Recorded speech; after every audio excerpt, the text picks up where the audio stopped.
예, 얼굴이 아주 환하게 피신 거 보니까 마지막 시간이 분명한 것 같습니다. 이게 끝이 좋아야 전체가 다 좋은데, 우리 지금 목사님이 말씀하신 것처럼 막중한 책임을 안고 이 자리에 올라왔습니다. 예, 좋습니다. 예.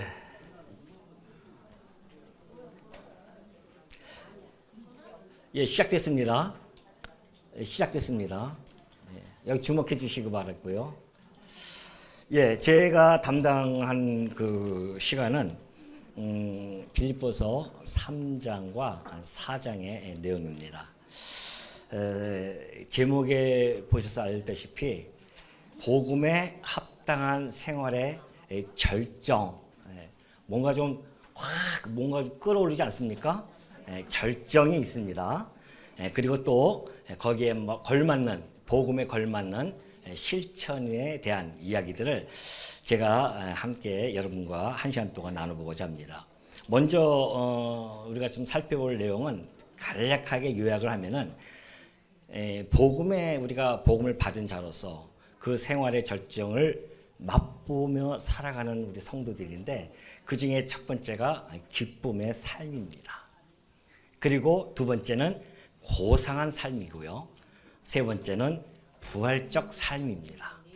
네 번째는 하늘 시민권자로서의 삶. 이것이 우리 성도들이 이 땅에 살아가면서 복음으로 맛볼 수 있는 아주 최고의 절정의 삶이라는 것을 바울은 빌립보서 3장을 통하여 잘 전달해 주고 있죠. 자, 4장에 넘어가면요, 이제 그렇다고 한다면 우리가 본격적으로 어떠한 실천 속에서 살아야 되느냐에 대한 문제를 우리 바울이 다루는데요. 이것도 크게 네 가지를 통해서 여러분과 함께 좀 상고해 보고자 합니다. 첫 번째는 화해에 대한 실천입니다. 두 번째는 기도에 대한 실천이고요. 세 번째는 자족에 대한 실천이고, 마지막으로 연보에 대한 실천. 이렇게 해서 오늘 3장과 4장을 통해서 여러분, 전하는 전하, 듣는 여러분이 하나가 하나님의 크신 은혜 안에 그 은혜의 도가니에 빠지는 그러한 좀 시간이 되었으면 하는 바람입니다. 예, 아멘이죠? 예, 맞습니다. 자, 일단 3장으로 넘어가면은 이렇게 되어져 있죠. 합당한 생활의 절정 중에 첫 번째가 있습니다. 그것은 바로 빌립보서 3장 1절에 잘 나타나 있습니다. 끝으로 나의 형제들아, 주 안에서 기뻐하라. 너희에게 같은 말을 쓰는 것이 내게는 수고로움이 없고 너희에게는 안전하니라. 이렇게 바울이 전달해 주고 있죠. 자, 왜 바울은 이렇게 기뻐하라고 하는 이야기를 같은 말입니다. 이것을 계속 씁니다. 제가 바울이 왜 여기서 같은 말 이렇게 많이 쓰는가 해서 살펴봤더니만 한자 한자 한번 제가 세어봤어요. 근데 제 눈으로는 한 18회 정도가 나옵니다. 근데 뭐 다른 분들은 또 한 20회 정도 나온다고 하는데 두 번을 아직 못 찾았어요. 열심히 한번 다시 한번 찾아보도록 하겠습니다. 하여튼 18회 이상 기쁨이라는 단어가 나옵니다. 근데 바울은 그걸 이야기하면서 수고로움이 없다고 합니다. 오히려 너희에게는 안전하다는 거죠. 왜 안전할까요? 지금 빌립보 성도들은 슬픔에 젖어 있습니다. 아니, 바울은 그렇게 복음을 전하는 그 사도인데도 불구하고 왜 옥중에 매여 있는가? 또는 자기네들이 보냈던 그 에바브로디도는 왜 이렇게 죽을 병에 걸려 있는가? 이런 것에 대한 슬픔이 가득 차 있었습니다. 바울은 그들에게 위로의 말씀을 전하는 거죠. 걱정하지 마라. 주 안에서 기뻐하라. 그렇게 전달해 주고 있습니다. 사실은 현실은 암담합니다. 그런데도 바울은 이상적인 이야기를 전하고 있죠. 기뻐하라고 합니다. 어떻게 보면 우리 세상 사람들이 봤을 때는 그건 이상이야 라고 치부할 수도 있습니다. 그러나 결코 그렇지 않죠. 왜냐하면 이것은 하나님의 말씀이기 때문에 지극히 현실적이면서도 이상적입니다. 하나님의 말씀은 역사성을 동반하죠. 역사성은 언약과 성취라고 하는 그 구조 속에서 이루어집니다. 그렇기 때문에 주 안에서의 기쁨은 반드시 이루어질 기쁨이기 때문에 바울은 담대하게 지금 전하고 있습니다. 그렇다고 한다면 세상에서도 기쁨이 있잖아요. 세상의 기쁨과 주 안에서의 기쁨은 어떠한 것이 다를 것인가? 달라도 어떻게 다릅니까? 너무 달라요. 완전히 결을 달리합니다. 왜 그럴까요? 세상의 기쁨은 환경의 지배를 받는 기쁨입니다. 예를 들면 아침에 열심히 일어나서 이제 오늘 복권이 당첨되는 날이에요. 딱 봤더니만 이게 웬일입니까? 1등으로 당첨이 되어집니다. 그 기쁨을 이루말 수가 없죠. 여러분은 한 번도 못 느껴봤잖아요. 모르는 거예요. 담담하죠 지금. 근데 진짜 그것을 당첨이 되어지면 이루 말할 수 없을 것입니다. 상상만 해도 너무 좋죠. 근데 저녁 때 갔더니만 빨래를 한다고 해가지고서는 그걸 갖다가 빨아가지고 다 없어버렸다. 그 하늘까지 올라갔던 기쁨은 어디까지 떨어지겠습니까? 지옥까지 떨어지는 슬픔을 맛보는 겁니다. 이것이 세상에서 주는 기쁨의 한계입니다. 그렇다고 한다면 바울이 전하는 이 기쁨은 그런 기쁨일까요? 전혀 그렇지 않습니다. 바울이 전하는 기쁨은 환경을 초월한 기쁨입니다. 불변해요. 변하지 않습니다. 그럼 도대체 바울이 전하는 그 기쁨, 곧 주 안에서의 기쁨은 어떤 것이 있을까요? 그걸 지금부터 하나하나 좀 살펴보도록 하겠습니다. 자, 주 안에서의 기쁨을 첫 번째로 보면은 에베소서 2장에 잘 나타나 있죠. 그는 허물과 죄로 죽었던 너희를 살리셨도다. 너희는 그 은혜에 의하여 믿음으로 말미암아 구원을 받았으니 이것은 너희에게서 난 것이 아니요 하나님의 선물이라. 이럴 줄 알았습니다. 제가. 이 정도 되면 한편으로서는 아멘 소리가 나올 줄 알았는데 다들 그 표정이 근데 라는 표정이에요. 그것도 저는 감사합니다. 만약에 여러분이 어쩌라고 라는 표정까지 쓰면은 어떻게 할 뻔했겠어요, 제가. 근데 제가 만족을 할게요. 그러나 여러분이 혹시 제가 다시 한번 읽을 때에 한번 여러분의 마음속을 한번 다시 평가해 보십시오. 너희는 그 은혜에 의하여 믿음으로 말미암아 10억을 받았으니 이것은 너희에게 난 것이 아니요 하나님의 선물이라.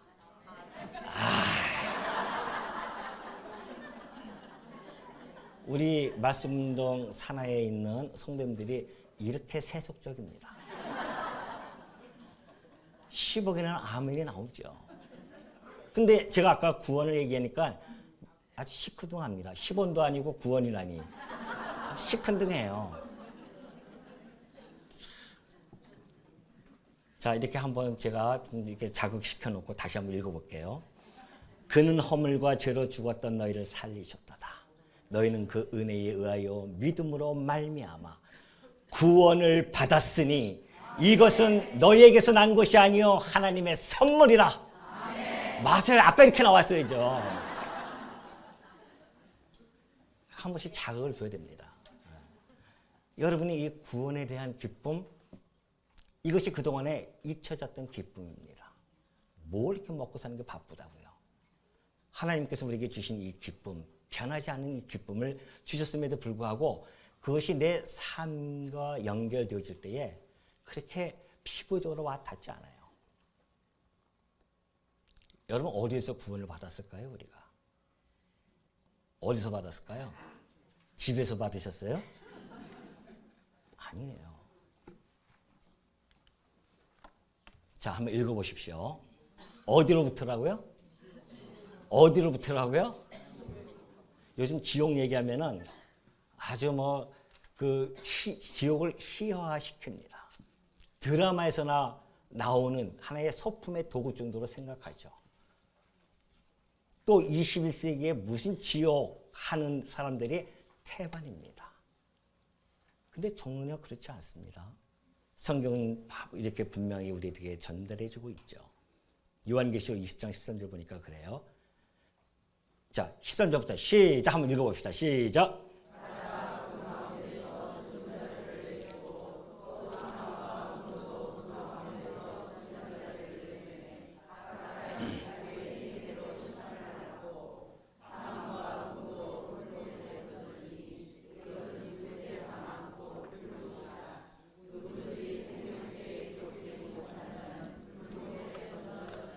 어디에 던져진다고요? 어디라고요? 불못입니다. 예수님은 그 불못을 지옥이라고 명명한 바가 있죠. 이 불못이라고 하니까는 여러분들이 또 피부적으로 와 닿지 않아요. 그래서 제가 그거 좀 유치하지만 그림 보이시죠 지금? 예, 그것이 불못입니다. 거기 지금 누가 빠져 있어요? 여러분이 빠져 있다고요?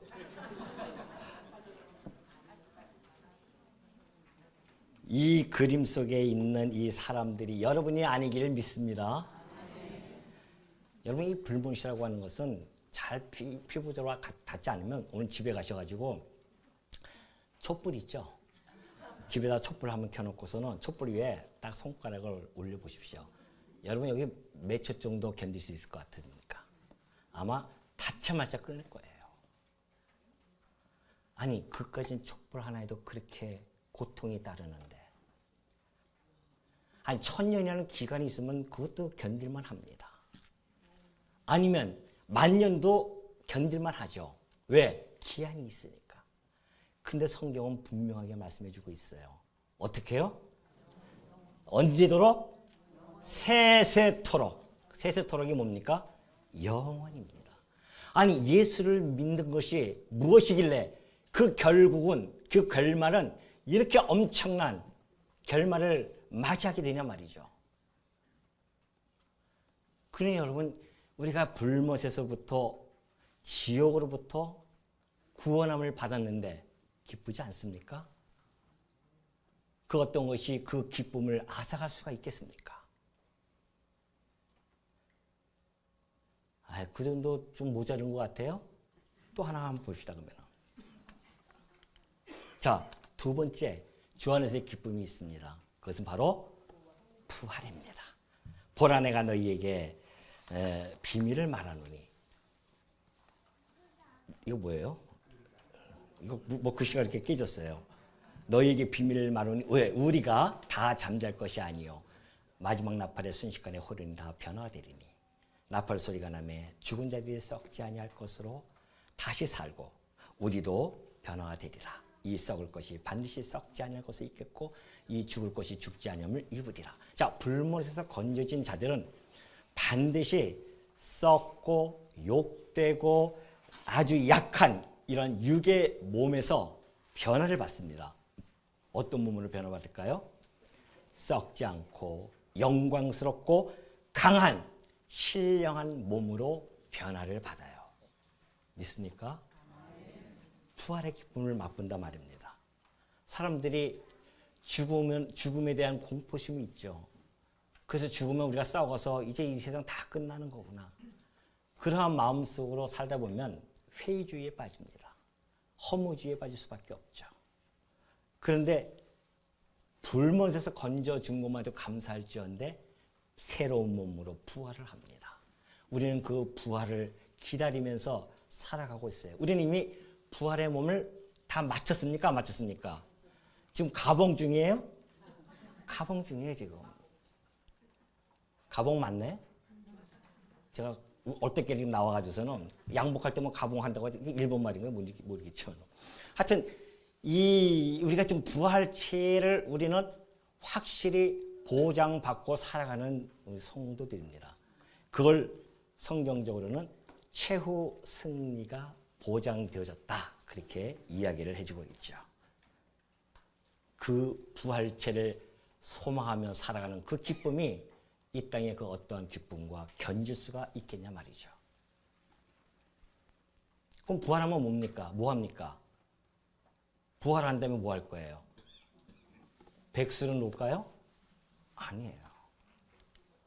세 번째, 왕 노릇입니다. 다시 밤이 없겠고 등불과 햇빛이 쓸데없으니 이는 주 하나님이 그들에게 빛이십니다. 그들이 세세토록 왕 노릇하리라. 자, 여러분 우리가 이 땅에 살아가면서 장관은커녕 그냥 면장만 한번 해봐도 좋지 않겠습니까? 혹시 여기 면장 하신 분 계십니까? 아무도 없네요. 내가 장관까지는 안 올라갑니다.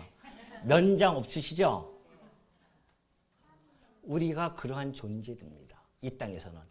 그런데 하나님이 우리에게 뭘 시킨다고요? 뭘 시킨다고요? 왕노릇. 그것도 천년? 만년?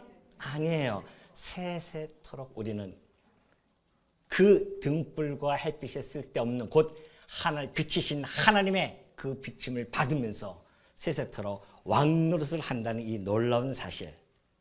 이것 좀 그 기쁨이 어디 있습니까? 바울은 그것을 이미 다 주 안에서라고 하는 그 말에 함축되어진 겁니다. 그러나 우리가 무엇보다도 가장 큰 기쁨은 무엇일까요? 만물의 찢기와 같은 내가 하나님의 그 사랑을 받는 존재가 되어졌다는 겁니다. 여러분, 하나님이 만물의 찢기와 같은 나를 어느 정도의 가치를 높여주는지 아십니까? 아시는 분. 하나님이 우리를 얼마나 가치롭게 높여주신지 아십니까? 잘 모르고 여태까지 살아오신 거예요?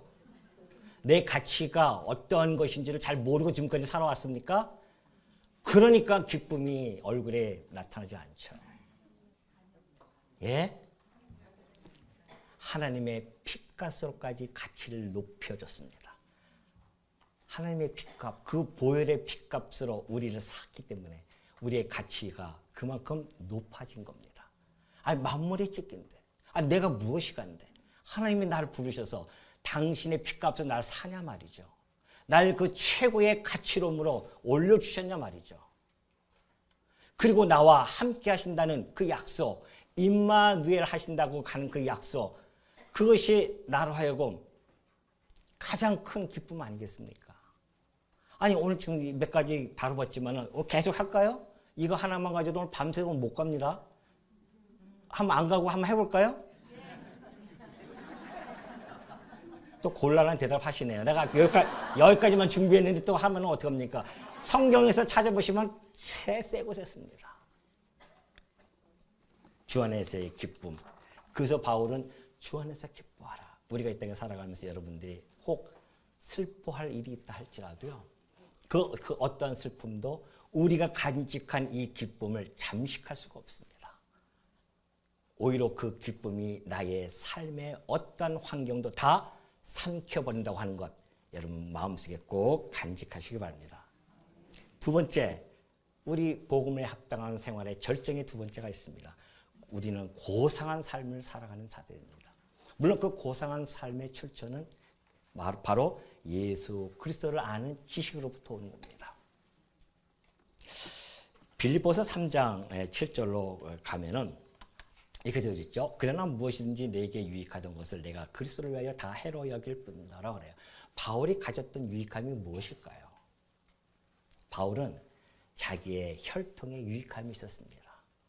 자기 가문에 유익함이 있었다는 것이죠. 바울은 자기가 가지고 있는 권력이 있었습니다. 뿐만이 아니라 자기가 그 권력 위에서 재물을 마음껏 쟁취할 수 있었습니다. 그의 명예는 그 땅에, 유대 땅에 퍼져나갈 수 있었습니다. 그는 학벌이 매우 뛰어났었습니다. 그 어떠한 것도 이 세상에서는 없어서는 안 될 최고의 가치로움을 가지고 그는 살았었습니다. 근데 바울은 왜 그런 것들을 모두 다 해로 여겼을까요? 그 유익한 것을 내가 그리스도를 위하여 다 해로 여긴다고 합니다. 물론 바울이 가지고 있는 이 모든 것들은 그 자체로서 천박한 것은 아닙니다. 이 땅에 살아가면서 하나님이 주신 도구들이에요. 그러나 그것을 추구하며 살아갈 때 그 삶이 무슨 삶이에요? 천박한 삶으로 전락이 되어집니다.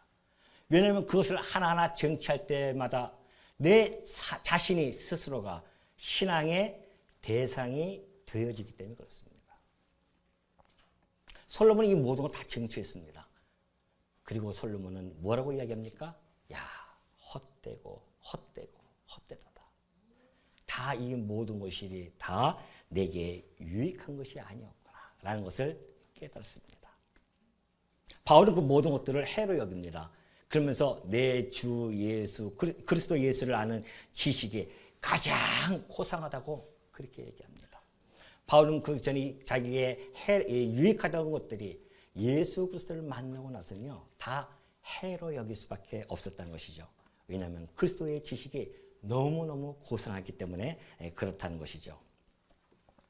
그렇다고 한다면 예수 그리스도를 아는 지식이 왜 고상할까요?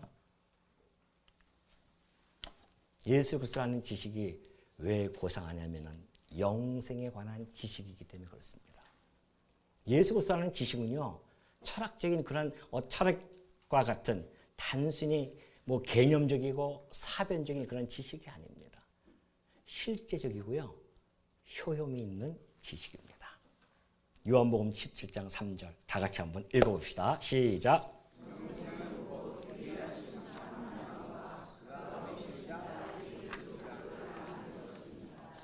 맞습니다. 예수 그리스도를 아는 지식은 영원한 생명에 관한 지식이기 때문에 이 땅에 그 어떠한 지식이 영생에 관한 걸 다룰 수 있겠습니까? 모든 의학, 과학, 모든 분야들이 다 힘을 합쳐도요, 영생에 관한 지식을 써 내려갈 수가 없었습니다. 그런데 2000년 전에 오셨던 우리 주님이 영생에 관한 지식을 가지고 이 땅에 오셨습니다. 우리는 그리스도를 알므로 말미암아 영생에 관한 지식을 습득하게 되었죠. 그 영생에 관한 지식은 우리들의 관을 변하게 해주고 있습니다.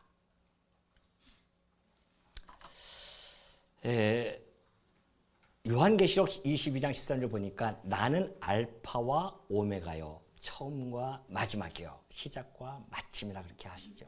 예수님이 이 말은 무슨 말씀입니까? 내가 곧 창조주요, 내가 곧 심판주라는 이야기입니다. 근데 그 안에는요, 온갖 지혜와 지식의 모든 보화가 감추어져 있다는 겁니다. 자, 예수 그리스도를 알면은 시종을 알게 되어집니다. 이 세상의 모든 학자들이 시종을 몰라서 온갖 번뇌와 고뇌 속에 빠져 있습니다. 세계가 어떻게 시작되어졌는지, 그 세계가 어떻게 끝나는지, 역사가 어떻게 출발되어졌는지, 역사의 끝은 어떤 것인지 알지를 못해요.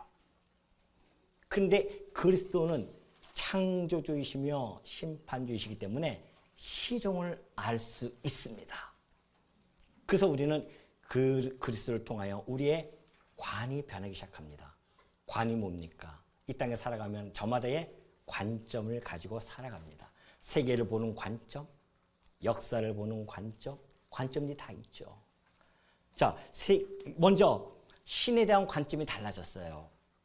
많은 사람들은 하나님이 없다 하도다 합니다. 시인은 일찍이 그런 이야기했죠. 그런 자들을 어리석은 자라고 이야기합니다. 어리석은 자는 하나님이 없다 합니다. 우리는 그 어리석음에 빠질 뻔했었는데 예수 그리스도를 알고 나서는 이제는 하나님이 살아 존재하고 계시는구나, 이것을 우리는 믿게 되어지죠. 그리고 그분이 어떠한 분인지를 알게 되어집니다. 하나님에 대한 속성, 하나님에 대한 존재, 그래서 우리의 신관이 확고하게 정립이 되어지죠. 그 신관은 우리의 세계관을 열어줍니다. 많은 사람들은 이 세계관 앞에서 무릎을 꿇습니다. 그 벽을 넘어가지 못합니다. 우연히 이 세계가 시작되어졌고, 그래서 진화되어지는 이런 세계를 가지고 살아갑니다. 오늘 우리는 예수 그리스도를 만나고 나서는 이 모든 세계는 영원하신 하나님의 작정과 그의 그 작정에 기인하여 창조하시고, 그리고 언약하셨으며 섭리하셨다가 심판에 가시는구나, 이 세계관을 우리는 정립하게 되어집니다. 역사는 어떻습니까? 여전히 이 역사는 억겁년의 세월을 흐르는 윤회적인 그런 이야기를 하는 자가 많이 있지 않습니까? 그렇지 않다는 겁니다. 하나님의 선하신 그 뜻, 목적을 향해서 직선적으로 역사를 진행해 가시며 마침내 그 모든 것들을 합력하여 선을 이루어내므로 그 모든 역사에 긍정성을 부여하셨다는 겁니다. 우리는 그런 역사관을 가지고 있습니다. 뿐만이 아니죠. 인간에 대해서 알 수가 없어요. 우리는 인간에 대해서 너무나 잘 압니다. 타락한 인간들은 죄 가운데서 잉태가 되어지고요, 죄 가운데 출생이 되어집니다. 그리고 죄 가운데 살아갑니다. 그러다가 둘째 사망에 처해져서 불못에 던져지는 부류가 있고요. 또 한 부류는 예수 그리스도 안에서 중생되어지고 부활을 한다는 사실입니다. 이런 우리의 인간관이 우리가 확보할 수 있습니다. 그렇다고 한다면 내세는 어떻습니까? 천국과 지옥이 없다고, 죽음은 그뿐이지 하는 모든 사람들 앞에 우리는 철저하게 당당하게 내세관을 얘기할 수가 있습니다. 죽음은 반드시 심판의 부활과 생명의 부활이 있다는 사실, 그리고 천국, 생명의 부활에 동참되어진 자들은 천국에 갈 것이며, 그리고 심판의 부활은 지옥에 떨어진다는 사실이죠. 이런 모든 것을 알고 나니까 우리의 가치관이 변해집니다. 어떻게 해요? 아, 이 보이는 것은 잠깐이었구나. 보이지 아니하는 것이 영원합니다. 이걸 딱 깨닫게 되어지죠. 우리의 가치관이 완전히 바뀌어버립니다. 우리의 관이 변화가 되어지면 우리 삶의 의미와 목적과 방향이 정확하게 설정이 되어집니다. 많은 사람들이 삶의 의미를 몰라서 괴로워합니다. 내가 왜 이 땅에 살아가고 있는가? 나는 아이들 낳아놓고 그리고 키우는 것이 내 삶인가? 이런 것을 괴로워하면은 그때부터는 정말 힘들죠. 근데 우리는 이 관의 변화를 통하여 삶의 의미를 정확하게 부여받죠. 나는 하나님 영광 계시의 도구로서 내가 의미가 있구나. 그렇다고 한다면 그 목적은 분명하게 설정이 되어집니다. 오로지 하나님 영광을 찬송케 하기 위해서 내가 살아간다. 그럼 우리 삶의 방향은 어떻게 정해질 것입니까? 당연하죠. 죽으나 사나 누구를 위하여? 오직 주를 위하여. 이렇게 우리의 관이 변화가 되어서 이러한 삶의 의미와 목적과 방향을 설정하고 살아가는 최고의 고상한 삶을 우리가 살아가게 된다는 것이죠. 이것이 복음에 합당한 생활의 절정 두 번째 이야기입니다. 세 번째로 넘어가 보도록 하겠습니다. 세 번째는 부활적 삶이에요.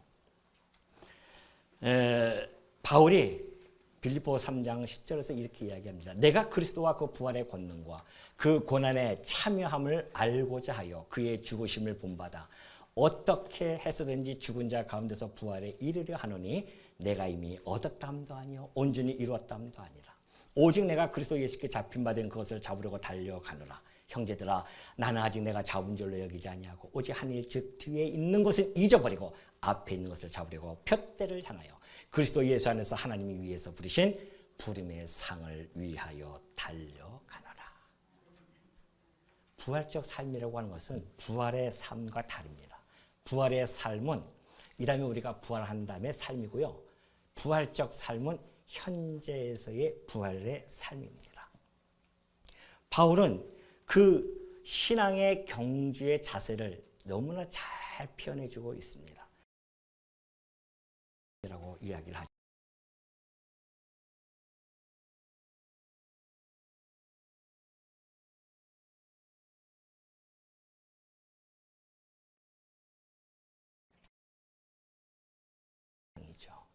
우리는 구원의 도상에서 달려가는 성도들입니다.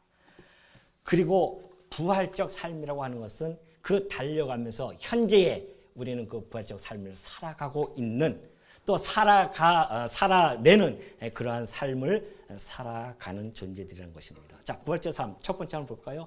빌립보서 3장 10절에 있는 말씀에 기초한 겁니다. 부활의 권능, 고난의 참여, 그의 죽으심을 본받는 것, 이것이 부활적 삶이라고 보여지는데요. 자, 현재에서의 부활적 삶 첫 번째, 부활의 권능에 참여하는 겁니다. 자, 사망이 다시 주장하지 못함을 아는 삶입니다.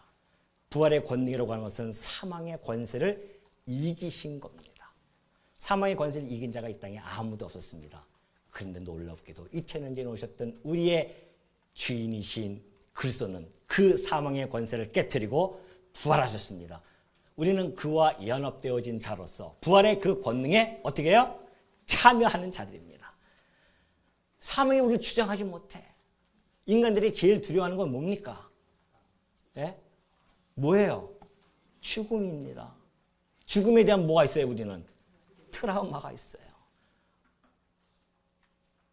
일상에서 그 죽음의 언어를 사용합니다. 배고파 죽겠어. 배불러 죽겠어. 또 더워 죽겠어. 좀 있으면 추워 죽겠어. 하마터면 죽을 뻔했어. 아주 죽음에 대해서 우리가 그렇게 예민한 반응을 하고 살아가는 존재들입니다.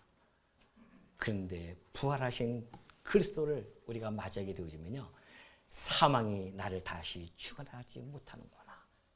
죽어도 좋고 살아도 좋고, 이것이 죽음을 두려워하지 않는 부활적 삶으로서의 부활의 권능에 참여하는 삶이라는 겁니다.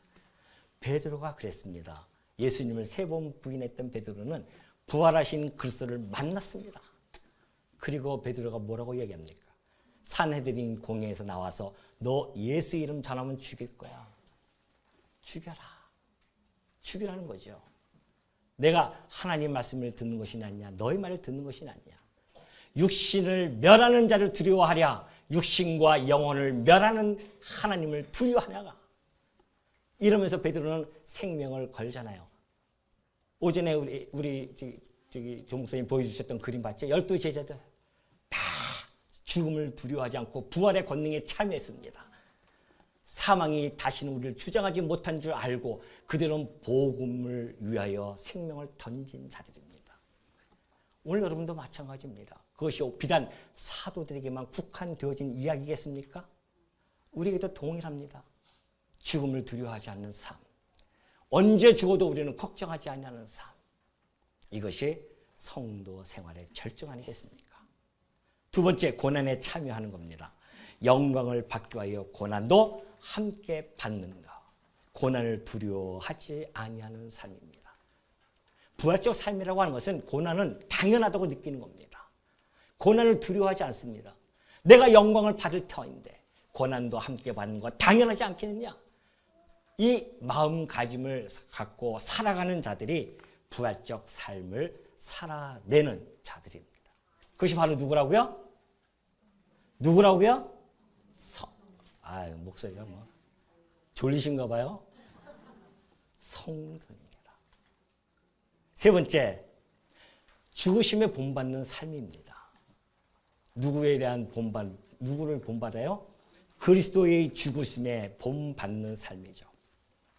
우리 주님은요, 죽기까지 복종하신 분입니다. 이것이 빌립보서 2장 8절에 잘 나타나 있습니다. 보십시오. 빌립보서 2장 6절, 7절, 8절을 보면 그러죠. 그런 근본 하나님의 본체시죠. 하나님과 동등됨을 취하지 않습니다. 종의 형체를 가지고 이 땅에 오셨어요.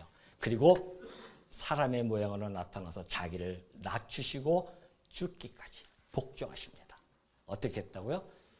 낮추시고 죽기까지 복종하셔서 십자가에 죽으셨습니다. 맞습니다. 부활적 삶이라고 하는 것은 우리 그리스도의 죽으심에 함께 본받는 삶입니다. 죽기까지 우리는 그리스도의 말씀에 복종하면서 살아야 됩니다.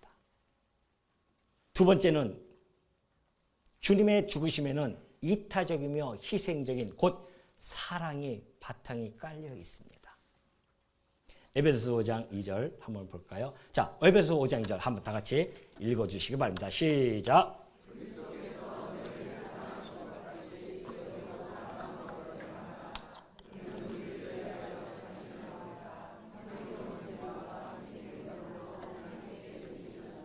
네, 맞습니다. 우리 주님은 죽으실 때에 자기를 버리셨어요. 그리고 향기로운 제물과 희생 제물입니다. 자신을 버렸다고 하는 것은 매우 매우 이타적입니다. 그리고 희생 제물로 드렸다고 하는 것은 예수님의 그 희생적인 것을 잘 보여주죠. 이것이 바로 사랑이라고 이야기합니다. 너희를 사랑하신 것 같이 너희도 사랑하라는 것이죠. 우리가 부활에 동참되어진 삶이라고 하는 것은 이타적이며 희생적입니다. 여러분이 잘 못하는 것들입니다. 그러나 우리는 이 말씀을 통하여 죽기까지 복종하는 그 마음이 들어진다고 한다면 반드시 이타적이며 희생적인 삶은 따라올 것입니다. 세 번째, 죽으심에 본받는 부끄러움을 개의치 않는 인내입니다.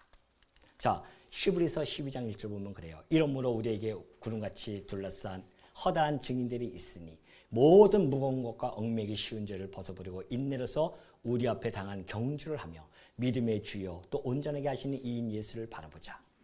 그는 그 앞에 있는 기쁨을 위하여 십자가를 참으사 부끄러움을 개의치 아니하시더니 하나님 보좌 우편에 앉으셨느니라. 자, 예수님께서는요 십자가의 영광을 십자가 이후에 그 기쁨의 영광을 보셨습니다. 부활의 영광을 보셨죠. 그래서 그 십자가는 뭐 어느 사람만 죽냐면은 저주받은 자들만 죽는다고 했습니다. 최고의 수치스러운 죽음입니다. 생각해 보십시오. 온갖 옷을 벗고 매달려서 모든 사람이 지나가면서 침뱉음을 당하고 조롱을 하고 그러한 죽음이 십자가에 처형했었습니다. 우리 주님은 그 십자가에서 부끄러움을 개의치 않았어요. 왜요? 그는 그 앞에 있는 기쁨을 위하여, 부활의 그 영광의 기쁨을 위하여 넉넉히 그 수치스러움을, 부끄러움을 참으신 겁니다. 그렇다고 한다면 오늘 우리는 어떻습니까? 우리 주님도 그러할지언데 우리가 이 땅에 살아가면서 복음을 인하여 부끄러움을 당한다? 복음을 위하여 조롱을 당한다? 개의해야 됩니까? 개의치 않아야 됩니까? 개의치 않아야 되죠. 전도지 하나 주다가 휙 집어던지면 기분 나빠가지고 들어갑시다. 그리고 들어와요? 내가 이거 아니면 먹고 살 게 없어? 뭘 우리가 자존심이 이렇게 많다고요? 우리 그리스도보다 더 큰 자존심이 여러분이 있습니까? 그는 본체 하나님이 있었습니다. 이 낮고 천한 곳으로 이 땅에 오셔서 부끄러움을 개의치 아니하고 여러분과 저를 위하여 십자가에서 죽으신 거 아니겠습니까? 근데 그분을 위해서 뭘 부끄럽다고? 부활적 삶이라고 하는 건 바로 그러한 것입니다. 이러한 부활적 삶, 이것이 우리 삶 속에서의 최고의 절정 아니겠습니까? 네 번째, 하늘 시민권자로서의 삶입니다. 이것은 하나의 우리 성도의 정체성을 이야기해 주고 있죠. 빌립보서 3장 20절 보면 그러나 우리의 시민권은 하늘에 있는지라 거기로부터 구원하는 자 곧 주 예수 그리스도를 기다리노니 우리는 이중 국적인입니다. 하나는 땅의 시민권을 가지고 있고요. 또 하나는 하늘의 시민권을 가지고 있습니다. 거기서 우리는 하늘에서 우리를 기다리고 계시는 그리스도를 우리는 기다리면서 살아가는 존재들입니다. 자, 이 하늘 시민권자들의 특성이 있습니다. 첫 번째가 뭔지 아십니까? 아삽의 시를 통해서 우리는 확인해 볼 수가 있습니다. 자, 시편 73편 25절. 하늘에서는 주 외에 누가 내게 있으리요? 땅에서는 주밖에 내가 사모할 일이 없나이다. 땅에서는 누구만 사모해야 된다고요? 주만 사모해야 됩니다. 왜 그럴까요? 왜 그럴까요? 아시는 분 있습니까? 예? 하늘의 시민권을 부여했기 때문에 그렇지 않아요. 우리 하늘의 시민권을 부여하신 분이 누굽니까? 우리 그리스도이십니다. 그리고 그 주만을 우리가 사모할 수밖에 없지요. 자, 그렇다고 한다면 두 번째는 그 특성 두 번째, 가치의 전환. 아까 얘기했죠? 영원한 것에 주목하면서 살아가게 되어진다는 거. 보이는 것은 이 땅에 보이는 것은 잠깐인 걸 알고 보이지 않는 영원한 것을 주목하면서 살아갑니다. 세 번째는 보물을 하늘에 쌓아둡니다. 영적인 추구와 주를 위한 삶이죠. 네 번째는 위의 것을 생각하며 찾습니다. 자, 골로새서 우리 3장 1절 요거 한번 봅시다. 골로새서 3장 1절. 그러므로 너희가 그리스도와 함께 살리심을 받았으며 위의 것을 찾으라.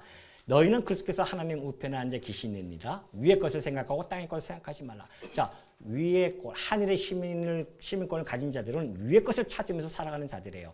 땅의 것을 생각하지 않는 자들입니다. 땅에 있는 것이 무엇입니까? 한번 큰 소리로 하나씩 안에 제가 할 테니까 요거 표시할 테니까 읽어봐요. 시작. 음란, 또 부정, 사욕, 악한 정욕, 탐심. 탐심은 우상숭배니라. 이제는 너희가 이 모든 것을 벗어버리라. 곧 분함, 노여움, 악의, 비방, 너희 입에 부끄러운 것들. 이것은 땅의 시민권을 가진 자들이 추구하고 살아가는 자들이죠. 그러나 하늘에 있는 자들은 그게 아닙니다. 그러므로 너희는 하나님이 택하사 거룩하고 사랑받는 자처럼 어떻게 해요? 긍휼, 자비, 겸손, 온유, 오래 참음. 단어 자체가 벌써 받아들이는 뉘앙스가 다르죠? 얼마나 부드럽고 온화합니까? 아까 거는 완전히 가시로 콱콱 찔리는 것 같은 단어인데 이것은 너무나 부드럽게 우리에게 다가오죠. 그것뿐만이 아닙니다. 3장 13절 누가 누구에게 불만이 있거든 서로 뭐예요? 용납하여 피차. 진짜요? 아주 그냥 아주 국어 배웠다고 아주 그냥 읽기만 잘하시는 겁니까? 피차 용서하되 어떻게 해요? 주께서 너희를 용서하신 것 같이 너희도 그리하고 이 모든 것 위에 뭘 하라? 사랑을 더하라. 이는 온전하게 매는 띠니라. 하늘 시민권 자들은 이렇게 위의 것을 찾으면서 살아가는 특성을 가지고 있습니다. 이것이 복음에 합당한 생활의 절정의 삶이에요. 이 네 가지 마음속에 꼭 간직하시기 바랍니다. 자, 그렇다고 한다면 이제 본격적으로 우리 합당한 생활의 실천에 한번 들어가 보도록 하겠습니다. 첫 번째 실천. 여러분이 제일 못하는 거, 그게 뭡니까? 예? 화해입니다. 제일 못하시죠? 지금도 화해 못하고 계시죠? 부부간에 화해 못하신 분이 있으시죠? 예? 부모 자식 간에 지금 화해 못하고 여기 와 계신 분도 계시죠? 성도 간에 화해 못하시고 좀 여기 와 계시죠? 교회와 교회 간에 화해 못하고 계시지 않냐 말이죠. 빌립보 교회에도 바울이 소식을 들으니까 아주 마음이 안 좋은 소식이 하나 들려옵니다. 빌립보 교회에 일꾼이 있었습니다. 두 일꾼이 있었어요. 유오디아와 순두개가 있습니다. 그들이 지금 갈등 속에 있다고 합니다. 그들이 분쟁을 일으켰어요. 바울은 그 분쟁의 저변에 깔려있는 본질을 너무나 잘 파악하고 있죠. 그것은 바로 교만의 본성이라는 것을 알고 있습니다. 그래서 바울은요, 그 화해와 일치의 원리를 그들에게 전달해주고 있습니다.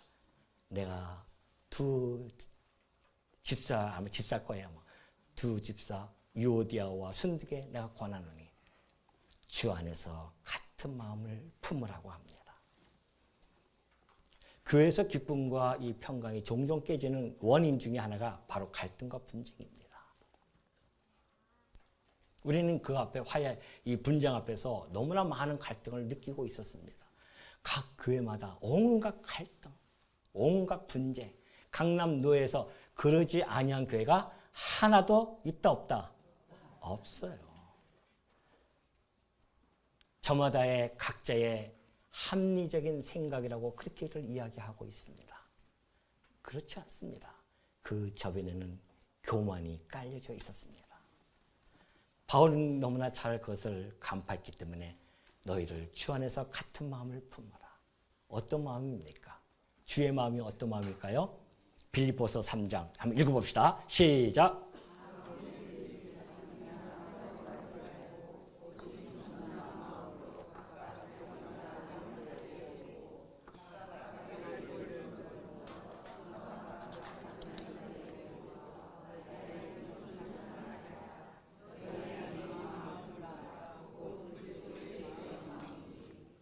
무슨 마음을 품으라고요?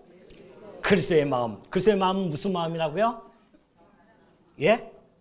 겸손한 마음. 그러니 A라는 성도, B라는 성도가 각자의 마음을 가지고 살아갑니다. 부딪히는 건 당연하죠. 죄성이 가득한 자들인데. 근데 그리스도를 만났어요. 그리스도 안에 들어옵니다. 그리스도의 마음을 점점 배우기 시작합니다. 그 마음을 품기 시작합니다. 그 마음을 품으면 품을수록 겸손한 마음이 우리 마음속에 가득 차기 시작합니다. 그 겸손한 마음은 다른 사람이 나보다 낫다는 사실을 알게 되어지죠. 그래서 먼저 화해의 손길을 내밀 수밖에 없습니다. 혹자들은 그럽니다. 나는 그것만큼은 도저히 내가 용서할 수 없습니다. 그럴까요? 정말 도저히 용서할 수 없습니까? 그래서 우리 주님께서 그 이야기를 하신 겁니다. 한 임금이 10,000달란트 빚진 자를 데리고 옵니다. 10,000달란트는 지금의 돈으로 한 3경? 3조 뭐 이런데요. 셀 수 없는 돈입니다. 그것을 너 다 네 자식과 아내 팔아서 돈 갚으라고 하니까 없습니다. 막 살려달라고 합니다. 탕감해 주죠. 탕감해 주니까 얼마나 기분 좋겠습니까? 막 룰루랄라 하면서 막 나갑니다. 그러다가 누굴 만나요? 자기에게 100데나리온 빚진 자를 만납니다. 내가 오늘 기분도 좋은데 너 일로 와봐. 해가지고서는 뭐라고 합니까? 빨리 안 갚어. 그 소식이 임금에게 들어갔어요. 임금이 뭐라고 합니까? 이놈의 자식. 내가 10,000달란트를 탕감해 줬는데 100단을 겨우 한 2천만 원 정도 되는 거. 그걸 탕감 못 해줘? 다시 데리고 와라.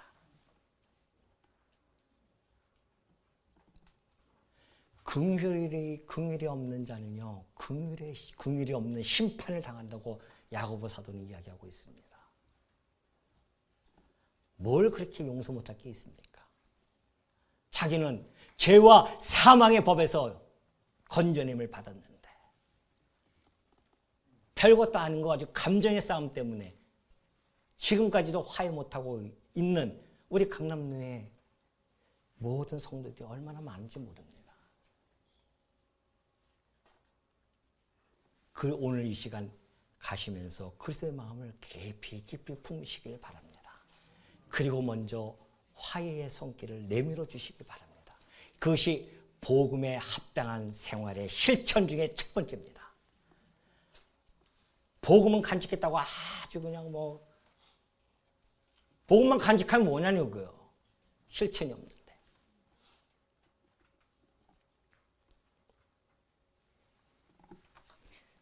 두 번째 실천할 것이 있습니다. 기도와 간구에 대한 문제예요. 제가 여러분 잘하는 거 화해 잘 못하는 것만 얘기하니까 아닙니다. 우리 잘하는 거 있습니다. 막 그런 눈빛이더라고요. 맞아요. 우리 잘하는 거 있어요. 뭘까요? 예? 잘하는 게 뭘까요? 바로 나오잖아요. 아무것도 염려하지 말고. 우리가 제일 잘하는 게 뭐예요? 염려해요. 제일 못한 건 화해고. 아이고 참 우리가 이거 어떻게 하면 좋습니까? 염려는 아주 그거는 혹시 학교에서 배웠습니까? 염려? 배웠어요? 안 배웠어요? 안 배웠죠? 근데 왜 이렇게 잘합니까? 우리가 태생적으로 DNA가 있어요.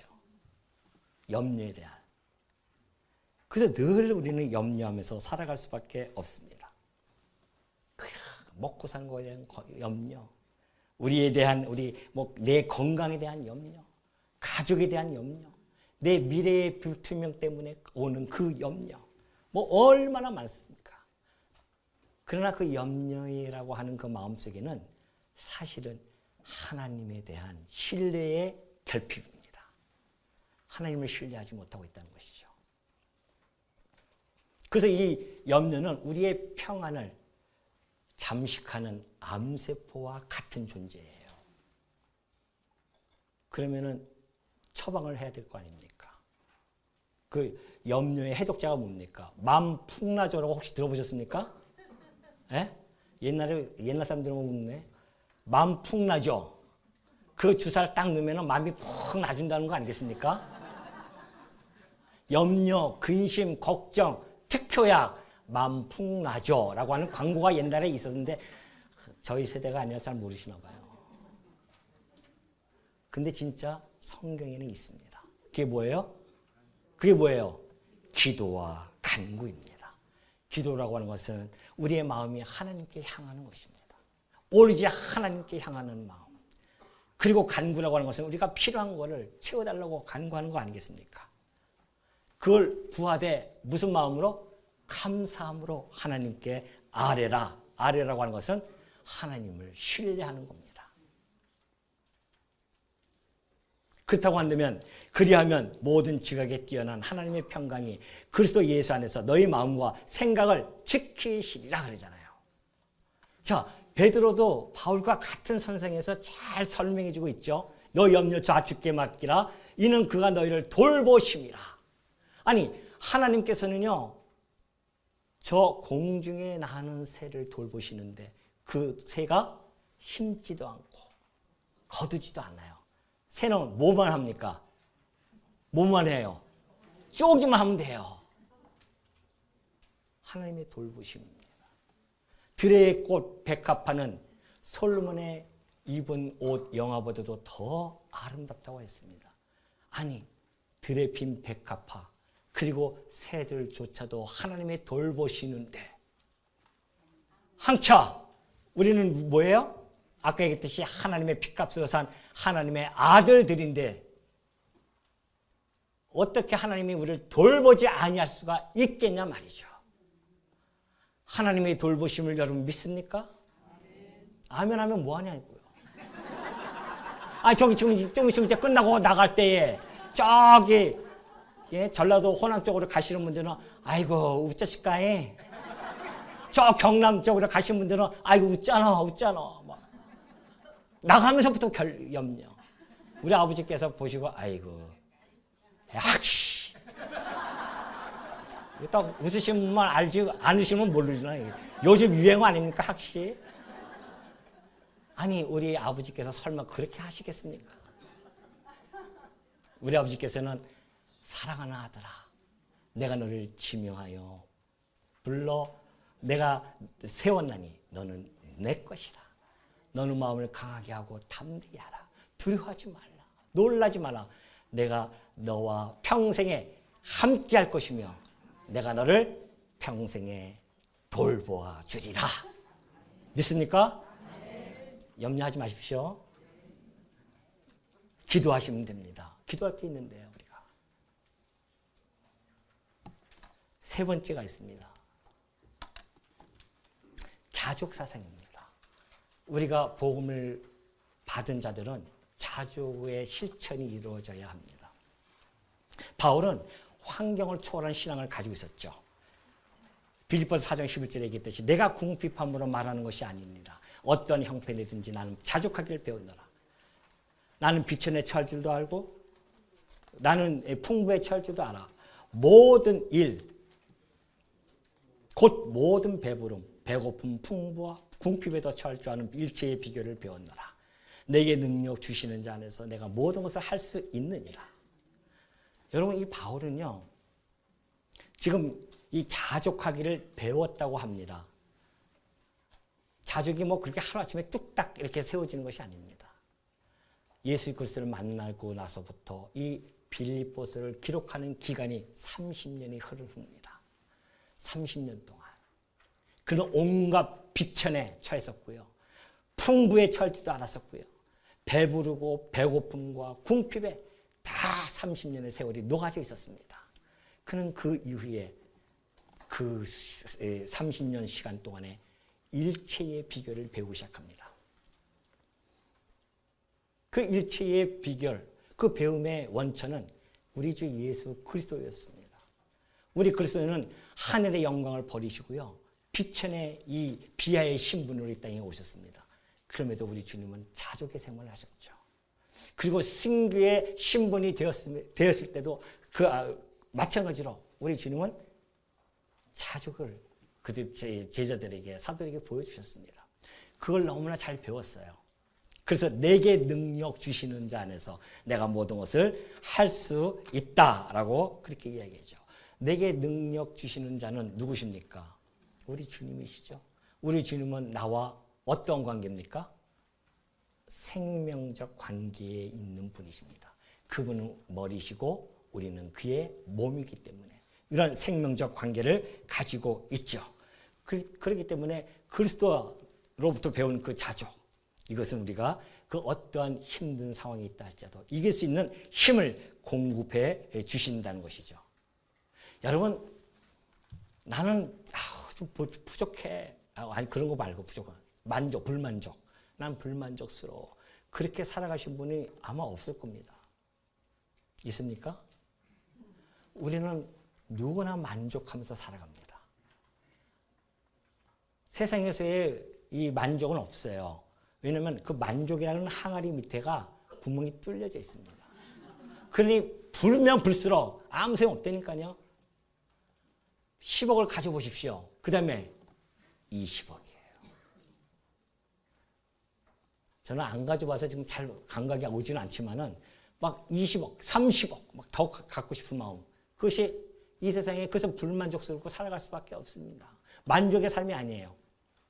근데 성도는요, 누구든지 다 만족할 수 있습니다. 왜 그럴까요? 우리 주님이 만족의 기준을 딱 설정해 놨습니다. 만족의 기준이 뭘까요? 오늘 뭐 하면? 입을 것과 먹을 것이 있으면 뭐 하라? 족한 줄 알라. 이것이 만족의 기준이에요. 자, 여기서 벗어나신 분 있습니까? 이 기준에서 모자른 분 있어요? 오늘 아마 집에 가시면 옷 정리하시죠? 왜요? 버리시려고 이제.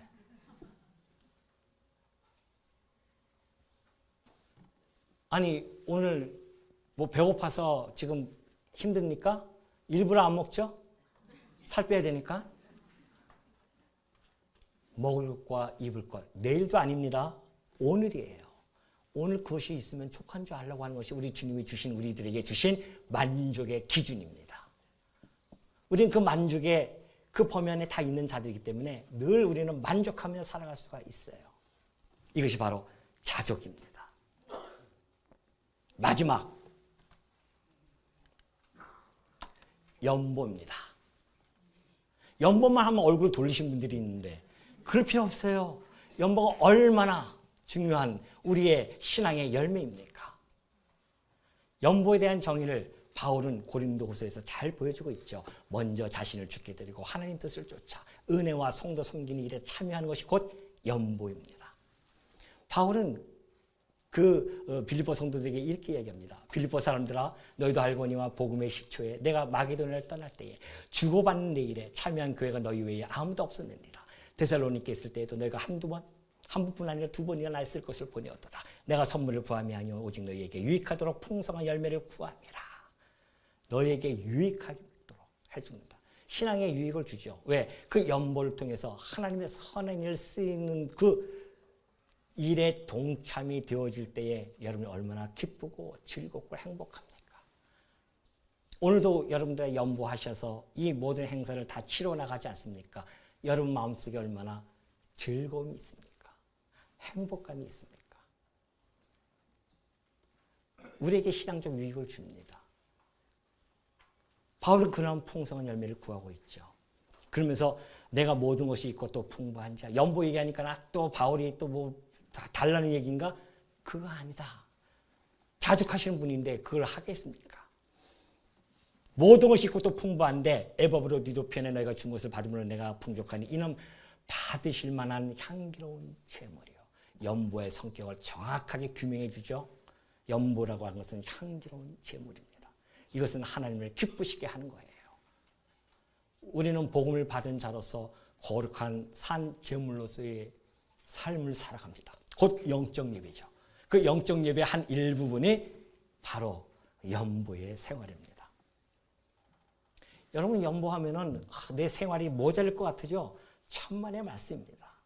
여러분 다 경험하지 않았습니까? 연보한다고 해서 여러분 집안이 가게가 무너지지 않습니다. 왜 그런지 아십니까? 19절에 나타나죠. 나의 하나님이 그리스도 예수 안에서 영광 가운데 그 풍성한 대로 너희 모든 쓸 것을 어떻게 해요? 채우시리라.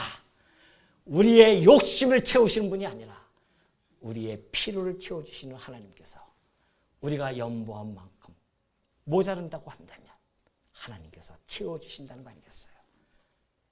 그렇다고 한다면 오늘 마지막으로 한번 정리해 볼까요? 합당한 생활의 절정이 뭐라고요? 기쁨의 삶, 두 번째 고상한 삶, 세 번째 같이 해야겠네요.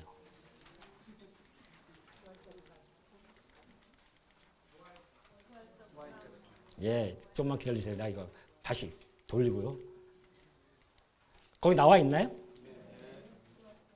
예.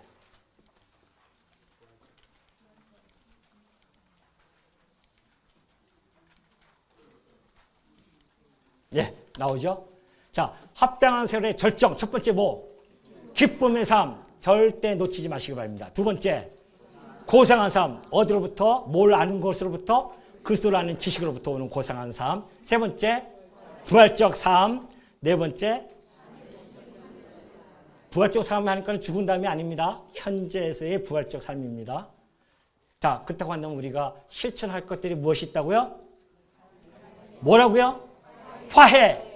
못하신 분들은 반드시 오늘 밤 가시면서 기도하시고 내일 당장 전화부터 하십시오. 내가 말씀을 듣고 내 마음이 뜨거워졌습니다. 형제님, 집사님, 권사님. 제가 못나서 그랬습니다. 죄송합니다. 놀라운 화해의 역사가 일어날 줄 믿습니다. 두 번째 실천 뭐예요? 기도와 간구. 염려하지 마시고요. 세 번째, 자족하십시오. 만족하면서 살아가십시오. 네 번째, 연보. 오늘 이 생활의 절정과 실천이 여러분 마음속에 깊이 뿌리박아서 여러분의 신앙에 유익되어지고 여러분의 신앙이 더 견고해지기를 예수 그리스도의 이름으로 축원합니다. 기도하시겠습니다. 자비로우신 아버지 하나님, 오늘 저희들 빌립보서를 통하여 복음에 합당한 생활을 가지고 하나님이 주신 은혜를 저희가 만끽했습니다. 때로는 저희가 이 말씀대로 살아가지 못하여 가슴을 칠 때도 있습니다. 그럼에도 불구하고 우리를 절대 놓치지 않으시고 여전히 성령을 통하여 우리를 깨닫게 하시고 변화시켜 주시면서 하나님의 자녀답게 키워나가시는 하나님의 크신 은혜에 감사와 찬양이 나옵니다. 자비로우신 아버지 하나님, 오늘 우리 이 복음의 생활에 이러한 이 절정의 삶을 우리가 놓치지 않고 살아가게 하시고 누리게 하시고 우리에게 주신 이 실천의 내용들을 저희가 놓치지 않고 잘 실천함으로 말미암아 우리 성도들에게는 기쁨과 즐거움이 되어지고 우리 하나님께는 영광이 되어질 수 있도록 우리 주님께서 은총을 베풀어 주실 줄 믿사오며 우리 주 예수 그리스도의 이름으로 기도드리옵나이다. 아멘.